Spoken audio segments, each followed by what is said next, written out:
AI and jobs.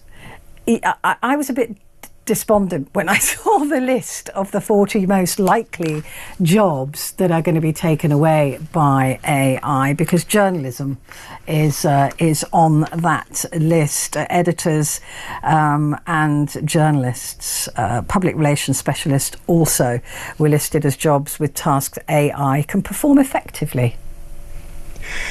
Yeah, I mean, it's a long list, isn't it? But it's basically probabilities, and we have to remember that there's nothing definitive about that. It's just probability based on what AI can do. But there are other factors we have to consider in AI in the jobs market, and one of them is public acceptance of the AI. Maybe the public doesn't accept a particular use of AI for a certain service, and so the organisation or company has to change its approach a bit. There's no doubt that AI is going to affect jobs. I mean, I was reading just recently about China's new fully AI-operated virtual hospital built to service 10,000 patients a week in the virtual space. So you're not getting surgeries, but you're getting, consultations, diagnosis, and some level of treatment. So that's just one example of where AI could really have a big impact on jobs in a certain field.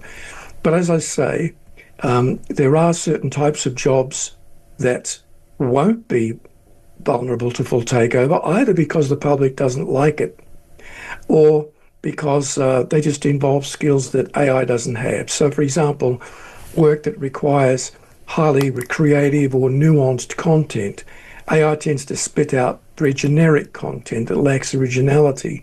There are jobs that involve complex decision-making and human judgment.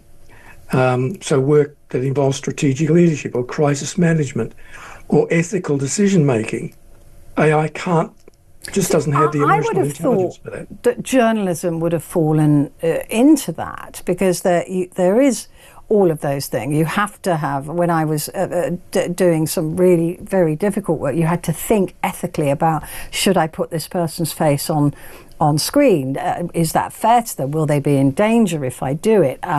If I interview this person, do I have to, interview them and put a fake voice on it? Do I have to? I remember one time spending hours taking the stutter out of a commander's voice, because he was one of the best military commanders I know, and I wanted him to have that respect from what he was saying. That's an ethical and critical thought. I don't know if AI would be capable of that.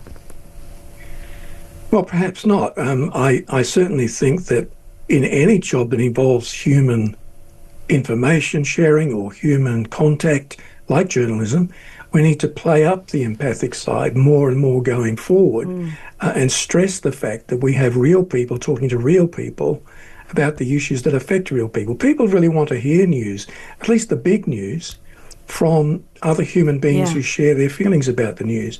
And we shouldn't, as I say, assume that a line tracing AI's presence in the workspace will follow a steady upward path. Some companies even now are reining in their reliance on AI because they see its limitations. So AI, as I said, gives out generic content. Companies don't want that. They want originality.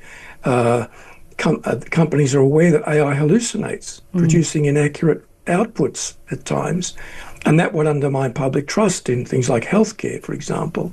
And organisations are concerned about AI bias and its tendency to sometimes bypass important regulations. And if you're in healthcare or finance, for example, you don't want to face the lawsuits that might result from that. So there are lots of ways in which the AI incursion into the jobs market is not as clear-cut as things like this table from Microsoft seem to represent.